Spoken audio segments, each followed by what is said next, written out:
Welcome to stone dictation. Dictation 5 second बाद शुरू होगा। Ready start. दत्तक अधिनियम यानी बच्चों को गोद लेने का कानून इस उद्देश्य से लाया गया था कि निस्संतान दंपतियों को संतान सुख और उत्तराधिकारी पाने का हक तथा अनाथ हो गए बच्चों को इसके जरिए माता पिता का प्यार दिलाया जा सके। मगर इस कानून का लाभ उठा पाना इतना आसान नहीं है, क्योंकि इसमें गोद लेने संबंधी नियम और शर्तें कुछ जटिल हैं। इन्हीं जटिलताओं के कारण विदेशी नागरिकों को भारत में बच्चा गोद लेते समय अनेक परेशानियों का सामना करना पड़ता है। मगर जो दंपति सारे नियम और शर्तों को पूरा करते हैं, उन्हें भी अगर अनापत्ति प्रमाण पत्र हासिल नहीं हो पाता तो उस पर ऐतराज़ स्वाभाविक है।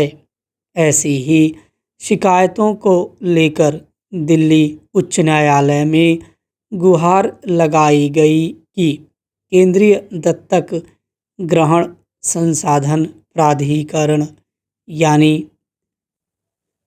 कारा की तरफ से कोई न कोई बाधा उपस्थित की जा रही है। लोगों को अनापत्ति प्रमाण पत्र के बजाय समर्थन पत्र दिए जा रहे हैं। इस पर उच्च न्यायालय ने कहा है कि विदेशी नागरिकों को बच्चा गोद लेने संबंधी प्रक्रिया को जटिल नहीं बनाया जाना चाहिए। जिन देशों से गोद लेने संबंधी अंतर्राष्ट्रीय समझौते हैं, उन देशों के नागरिकों को इस प्रक्रिया में अधिक नहीं उलझाया जाना चाहिए। अदालत ने यह निर्देश शिकायत के पक्ष में उपलब्ध कराए गए प्रमाणों के आधार पर दिया है। इस संबंध में कारा के उच्च अधिकारी को तलब भी किया गया है।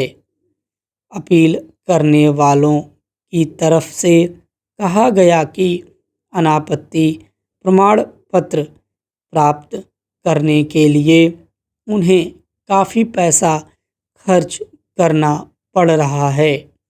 उसके बावजूद उन्हें समर्थन पत्र ही दिया जा रहा है। दरअसल बच्चों को गोद लेने संबंधी नियमों में संबंधित प्राधिकार को यह जिम्मेदारी सौंपी गई है कि वे उन्हीं लोगों को बच्चा गोद लेने की अनुमति प्रदान करे जो वास्तव में उनकी उचित देखरेख कर सकें। पिछले कुछ सालों में ऐसे अनेक मामले सामने आए जिनमें विदेश में रह रहे लोग भारत से बच्चों को गोद तो लेते हैं, मगर उन्हें माता पिता का प्यार नहीं देते। बच्चों को जो अधिकार मिलने चाहिए वे उन्हें नहीं दिला पाते।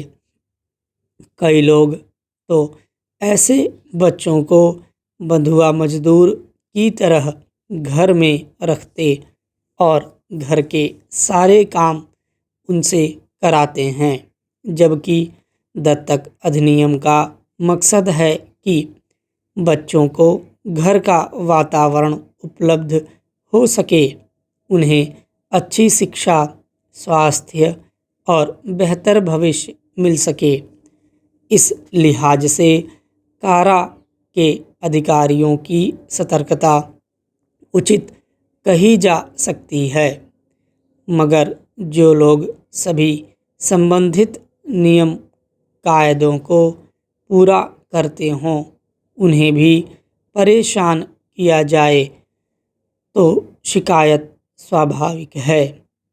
हमारे सरकारी महकमों में नियम कायदों की आड़ में किसी भी काम को बेवजह अटकाए रखना और फिर रिश्वत लेकर वह काम कर देना कोई छिपी बात नहीं है। ऐसे में जब कोई काम विदेश में रहने वाले किसी व्यक्ति का हो तो सरकारी कर्मचारियों की लार टपकनी स्वाभाविक है। ऐसे लोग यह सोचकर पैसा खर्च करने में गुरेज नहीं करते कि अगर एक काम के लिए उन्हें बार बार आना जाना पड़ा तो कहीं अधिक पैसा खर्च हो जाएगा, मगर यह सिलसिला सहनशक्ति को पार कर गया होगा तभी अदालत के दरवाजे तक पहुंचा। विचित्र है कि इस प्रवृत्ति के चलते न सिर्फ विदेशों में भारतीय कामकाज के तरीके को लेकर नकारात्मक संदेश जाता है, बल्कि परिवार के प्यार की उम्मीद लगाए बहुत सारे अनाथ बच्चों के सपने भी धुंधलाते रहते हैं। इसमें व्यावहारिक और पारदर्शी प्रक्रिया की दरकार है।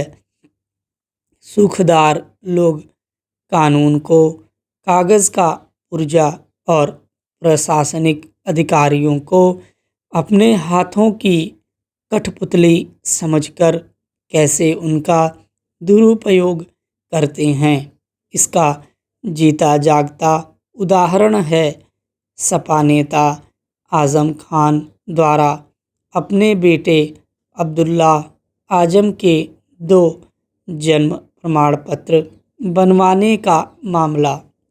विधायकी के लिए आजमाई तिकड़मों ने आजम खान, उनकी पत्नी तंजीन फातिमा और बेटे अब्दुल्ला को फिर जेल की सलाखों के पीछे पहुंचा दिया है।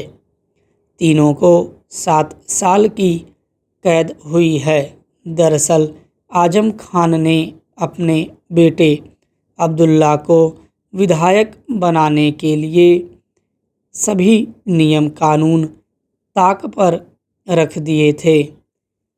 अब्दुल्ला आजम को 2017 में विधानसभा चुनाव लड़ना था, लेकिन वे इसके लिए जरूरी न्यूनतम आयु सीमा 25 वर्ष की अर्हता पूरी नहीं करते थे।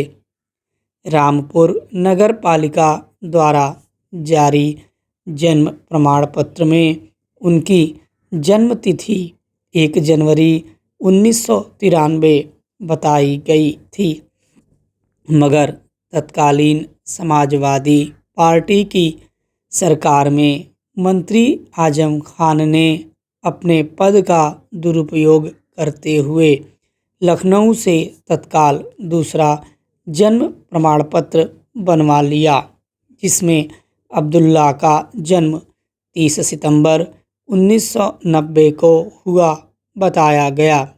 इस तरह बेटा विधायक तो बन गया, लेकिन उसके बाद वे कानून के जाल में फंसते चले गए। आजम खान यह जरूर जानते होंगे कि कोई भी नागरिक अगर जानबूझकर कानून का उल्लंघन करता है तो सज़ा का भागीदार होता है। कानून की नज़र में कोई बड़ा या छोटा नहीं होता।